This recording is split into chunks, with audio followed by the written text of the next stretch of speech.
Hey everybody, welcome to the next episode of the Strand Tennis Center podcast, filled with tips, advice, tennis, not tennis, just life advice too, whatever you need. Like it on YouTube, share it on the podcast as well. Thank you. Welcome to the Strand Tennis Center podcast. As I am sending a snap right now, which is incredible. So, Santi, you asked me a question, what I sent to you, the topic today. What does it mean? What does accountability with insecurity mean? It equals, so how about accountability plus insecurity equals success? And I'll tell you the formula for that. Because tennis-wise, learning, but this is a business much more so.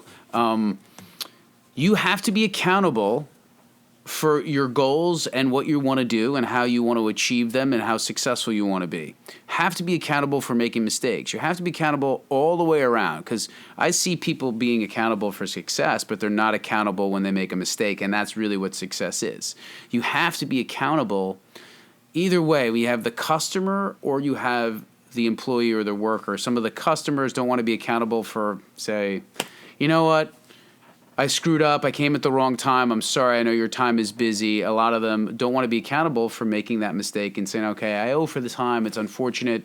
You know, we're in a situation where the building is really big and you can't double book things and stuff like that. But that's a whole other story. But accountability, teaching-wise, if you're looking for a good pro, a good teammate, a good employee, they need to be accountable plus insecure. And what I mean by that is only me directing it to me. So I'd like to say I'm accountable to the employees, I'm accountable to the place, I'm accountable to the customers. I show up every day, I work as hard as I can, I'm as honest as I can, and I have as much integrity as I can, I treat people fairly, blah, blah, blah. But I'm also insecure in the best way possible.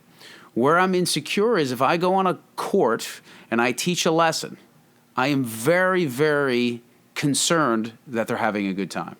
And I'm very insecure that I feel like they're not getting enough.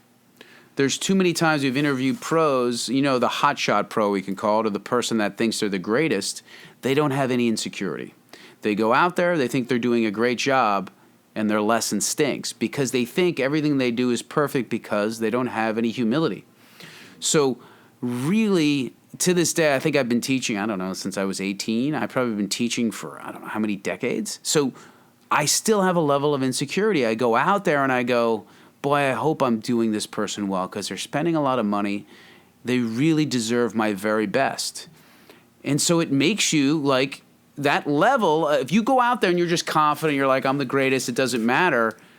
That is not the way to be. You have to have being accountable, number one, showing up on time, doing all those things, saying I'm going to be prepared, and then you have to have a level of insecurity. You have to go out there and say, boy, I better do my darndest here because I'm only as good as my last lesson. There's too many pros that I've had meetings. I mean, you go through it all the time, and they're on their phone, and they think it doesn't matter if I'm on my cell phone because I'm teaching these people anyways. It doesn't matter if the lesson is great. The lesson is great because you're engaged and not on your phone, and that's why the lesson is great. It doesn't matter if you gave 3 or 4 or 5 great tips to work on. The fact that you're literally on your phone in between the lesson means that you really, really are not interested in learning the person. You know, you can give four great tips in a lesson because you've been doing it for 20 years. Doesn't mean you're interested, right? So that's really what I want to talk about today. To find a great teammate, a great employee, they have to have a level of insecurity in the best way possible. Now, there's always balances, right? It's push and pull. You don't want someone so insecure that they're afraid to say anything. Of course. You have to be confident and know that in a way that you know what you're doing and you've prepared, but you have to have a level of that insecurity to say, okay, I hope I'm doing a good job because I'm going to do my darndest. Like, I still try not to pick up one ball during a whole lesson. In a private lesson, I'll make sure that that person, and I'm not picking up balls for them, they just need to hit more balls. So at the end, we'll pick up the balls with like 1 minute left. But there's too many times inside a lesson where halfway through they're picking up balls, and that wastes a good 7 or 8 minutes. that 7 or 8 minutes is another 20, 30 balls they can hit, and I think it's very important. So simple things like that. Accountability, look, you have to be responsible for your mistakes. That's the number one thing. And I think as an owner or as a founder, you have to be responsible, because if you're not, it trickles all the way down. If you don't exercise responsibility, no one on your team will. They'll point fingers all over the place, and that's the big issue. It starts with you. And when it starts with you, it trickles down, right? There's so many places we've gone into where people come in here, like it was a great example. We were like, I don't know, we had muffins one winter when we first started. One session, we started the indoor session. The guy walked in, he was just like, looked around, he couldn't believe there was muffins in here, and he said, I went to this other place and there's no one there. And they clock you in and they clock you out. So it was literally like timed clock. So the door would lock if you were there past a certain amount of time. There's no one in there. He said it was like a prison. So so that all of those things trickle down. So from being great to the customer, to being accountable to yourself, to being great to the employee, all of those things work their way down, and it creates an environment. And a great example of going into other places, you can go into other places where you can see the employees are just angry, and they're just not happy, and they give that to the customer because the boss is probably an asshole, and is just angry, and is just using them as props, and just using them to say, all right, I want to suck you dry, give me as much money as I can out of you, and I don't give a shit if you're happy or not. And that's what happens. So everything you do, it's not what you say, it's what you do. On a simple personal level, I never discuss it personally. It's a great thing. Like, you can tell kids to do this, this, and this. It's a funny little story because we have a garage, right? And you go into the garage, and there's a garbage can right next to the garage. And I'm like, I take my stuff from the car and I put it in the can, right? My wife sometimes takes the stuff and puts it right outside the door of her car door. And I'm like, can you just put it in the can? It's this funny little thing. And it's like, then, all of a sudden, I see my son putting the garbage on the side of his car. And she never told him to do that, right? It's always just, it's what you're doing, right? It's what you say. And it's not a big deal. It's just a funny little thing. You put the garbage away. But those little things are big. People will not listen to you anymore. I could tell Santi, I could tell anybody, listen, you got to be honest. You got to be honest. You got to be straightforward. And then I lied to you 4 different times. Then you're going to lie 4 different times to somebody else. It's crazy. Hey, come on in. We're doing a live podcast. This is great. Reese, we're live right now. This is great. Hello, Emily. We are going to do a taste test as well. Thank you for bringing in food. I bought food. Emily was my Uber Eats driver, though. Thank you, Emily. Would you like to be on the podcast? The podcast. I can't even talk. We are live right now, so you're already asking for favors. Hi. Hello. Hi, yes. Hi, Reese. Have a seat. But we're going to try Houdini's pizza right here. You told me to try it and see how good it is. Where's that? Houdini's is in Fanwood, Reese. So do you recommend we try this live? Yeah. Okay, so I think it's a little... Santi is a huge pizza guy. Huge. He loves... It's better fresh. It's better... I just ordered it. Yeah. Well, Why are you putting it in front of the camera? Excuse me, follow camera stuff. Okay, there's one of them. We're gonna have a margarita. Let's just try a tradition. And then here's your Frankie. That's for Santi. He likes sausage. Okay, so we're gonna try it. Santi, you want to try it online? Online, Oh, live. wait, where's my salad? Well, you're not gonna eat your salad yet. We're not gonna have the lunch here. What are you, crazy? We're gonna try this first. Sure. Try it. I already tried it. I know. I want to see how good it is. Let's try Houdini's. As we're talking about accountability, I'm accountable for buying the pizza.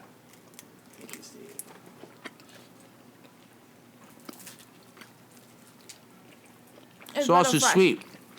Better fresh. I like it. It's like a sweet sauce. What do you think, Santi? You are the extraordinaire. What's on this? Just onions or is it sauce? Sausage, chiffonade mushrooms,